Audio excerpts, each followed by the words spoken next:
শুভ রাখি বন্ধন উৎসবের দিন অল্পের জন্য বড়সড় বিপত্তি এড়ালো রায়গঞ্জ।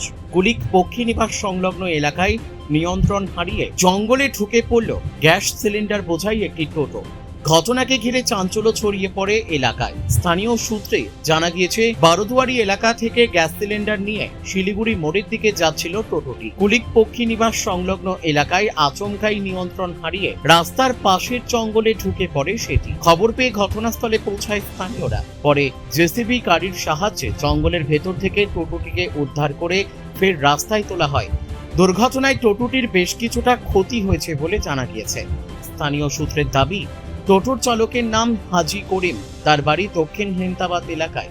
চালক এবং টোটোতে থাকা অপর ব্যক্তির গুরুতর ক্ষতি না হলেও একজন আহত হয়েছেন বলে স্থানীয় সূত্রে জানা গিয়েছে।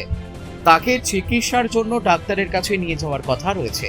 তবে দুর্ঘটনার পর বড় প্রশ্ন উঠছে গ্যাস সিলিন্ডার পরিবহনের নিরাপত্তা নিয়ে। টোটোটি যদি জঙ্গলে ঢুকে পড়ার সময় গ্যাস সিলিন্ডারে কোনোভাবে আগুন ধরে যেত বা সিলিন্ডার ক্ষতিগ্রস্ত হতো, তাহলে পরিস্থিতি কতটা ভয়াবহ হতে পারে তা নিয়ে উদ্বেগ তৈরি হয়েছে। অল্পের জন্য বড় বিপদ এড়ানো গেলেও গ্যাস সিলিন্ডার পরিবহনের ক্ষেত্রে নিরাপত্তা বিধি মানা হয়েছিল কিনা এবং কোনো দুর্ঘটনা ঘটলে তার দায়ভার কার, তা নিয়েই এখন প্রশ্ন উঠছে।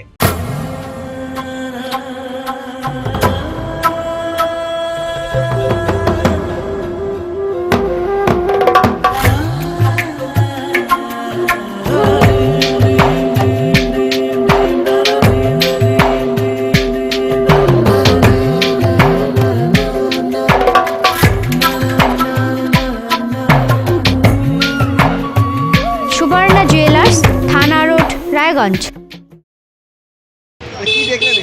টোটোটার ভিতরে ব্রেক ফেল হয়ে গেছে, দুজন সামনে বসেছিল, এটা চিৎকার করছে। আমি তারপরে গাড়ি দাঁড় করে দেখি ওরা গাড়ি গর্ত ঢুকে গেছে এরা। তারপরে এরাও নামে উঠে জল টল দিল মাথায় নিজের। কতক্ষণ আগে এটা? 10 মিনিট হবে। আহত হয়েছে কেউ? না, আহত কারো হয়নি, মাথা হালকা করে বাড়ি লাগছে। কি করে হলো বলে মনে হচ্ছে? এতে ব্রেক মনে হয় ফেল হয়ে গেছে। ব্রেক ফেলের কারণে? কোন জায়গাটা? এই জায়গাটা, এই কুলি ব্রিজের ওখানে। টোটোটা রাস্তা দিয়ে আসছিল, দুজনে বুঝতে পারি না, সাইড দিয়ে গাড়ি যাচ্ছিল। এবার ওটা ব্রেক লাগতেনি একদিকে টেনে নিয়েছে। আর টোটোর সামনে একটা সিলিন্ডার ছিল, গ্যাসের সিলিন্ডার টোটোর হ্যান্ডেলে বেজে যেয়ে ডাইরেক্ট ফরেস্টের সাইডে এই নালিতে চলে গেছে, নয়নজলিতে। ক্ষয়ক্ষতি হয়েছে? ক্ষয়ক্ষতি, ছেলেটা মাথায় খুব লেগেছে, ফুলে গেছে অনেকটা। হ্যাঁ, ছেলেটা এখানটায় আছে, হসপিটালে নিয়ে যেতে হবে। বাড়ি হেমতাবাদে শুনতে পাচ্ছি। আপনার নাম? অসীম সরকার। বলতে পারবো না, লাগছে খুবই, ও হয়ে গেছে, বলতে পারবে না, মাথা লেগেছে। আমি এসে দেখলাম যে এরকম ব্যাপার, একটা জিসিপি দিয়ে ওকে তোলা হচ্ছে। তো আমি দেখলাম যে এরকম ব্যাপার, ও ওখানে যেয়ে আটকে গেছিলো, আর একটু হলে পারে মানে ওই গাড্ডায় পড়ে যেত। তো যাই হোক, ও যেটা বললো, ওকে সুস্থ করার পরে ও যেটা বললো যে একটা সাইকেলওয়ালাকে বাঁচাতে যেয়ে ওর নিয়ন্ত্রণ হারিয়ে, মানে ও দিক নিয়ন্ত্রণ হারিয়ে ও নিজের ব্রেকটাকে নিয়ন্ত্রণ না করতে পেরে ঢুকিয়ে দিয়েছে। বলছি ওই টোটোর মধ্যে গ্যাসও নাকি ছিল? না, উনি এটা ওর সিলিন্ডার ছিল, নয়তো নিজস্ব বাড়ির সিলিন্ডার, হয়তো সেটা হয়তো সিলিন্ডার আনতে যাচ্ছিল। তা সেই পরিপ্রেক্ষিতে কোনো প্যাসেঞ্জার ছিল না, ভাগ্য ভালো। মানে কপালটা, গ্যাস ভরতে যাচ্ছিলো, কপালটা খুবই ভালো যে কোনো ওর গাড়িতে কোনো প্যাসেঞ্জার ছিল না। যাই হোক, ওর মাথায় চোট লেগেছে।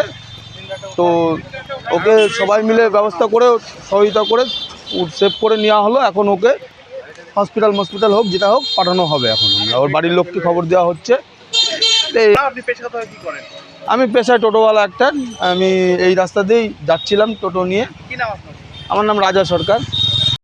রায়গঞ্জ থেকে রামকৃষ্ণ দাসের রিপোর্ট, কুলিক নিউজ।